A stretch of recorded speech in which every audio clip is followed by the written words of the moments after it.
Hello and welcome to the first in our new series, Do You Know or Did You Know, where we introduce you to facts and figures about Puerto de la Cruz that you may not know.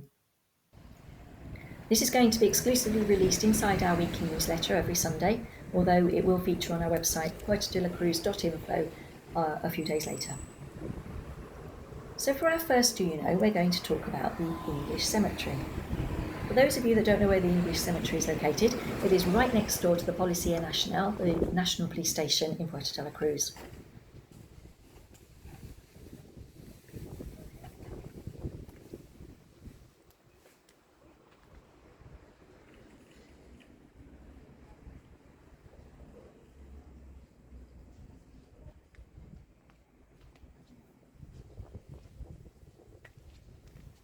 Just take a little walk up the short alleyway, which is located next to the police station, and you'll come across two double wooden doors, and above that an archway that has the date 1757.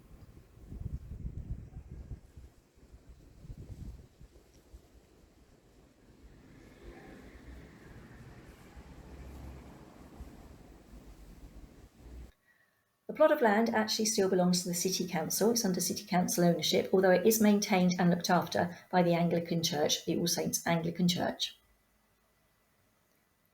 As you are all probably aware, Spain is a predominantly Catholic country. But back in the 18th century, there were a lot of non-Catholics living on the island, a lot of Dutch, a lot of Germans, and a lot of British. And it soon became clear that these people needed somewhere to bury their dead and to hold their religious ceremonies. In 1713, the Spanish crown recognised this, and they allowed foreigners of non-Catholic faith to have their own religious services and their own cemeteries, and thus the cemetery in Puerto de la Cruz was allowed to take hold.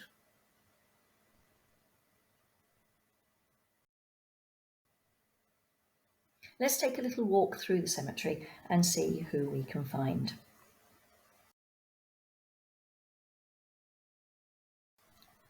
So first of all, this is the gravestone of James Kidd Duncan Ingram, also known as Dr. Ingram, a very famous name throughout Puerto de la Cruz.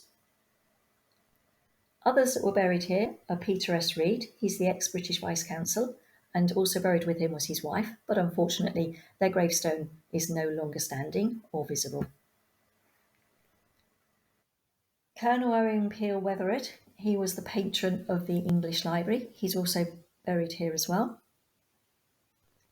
And Alfred Diston, who was a famous painter and naturalist, he's also buried within the grounds of this cemetery, although there is no stone showing this. As we walk through the cemetery towards the back end, we will see that there's a little chapel there, which was rebuilt in 1998 with the help of the Anglican Church All Saints.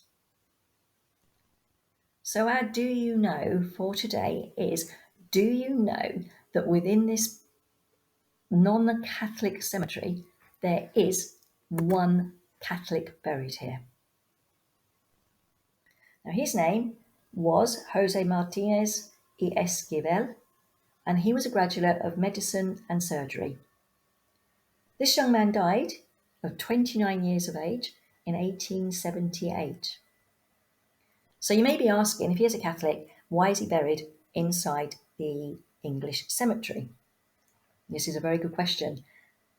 The reason being is that he had Masonic affiliations. He was affiliated to the Masons, and this was frowned upon by the Catholic religion. And because of this, he was denied a burial within a Catholic cemetery. So the English cemetery gladly took his body on board. He is located in the far corner of the cemetery. His grave now has sunk, and there are quite a few trees and bushes that cover up his name, so it's not overly visible. So there we are. That's our first Did You Know? Let's just have a quick sum up. Did you know that the English cemetery, which was opened in 1757, that there is a non-Protestant, i.e. a Catholic person buried within the grounds of this cemetery? Thanks for listening.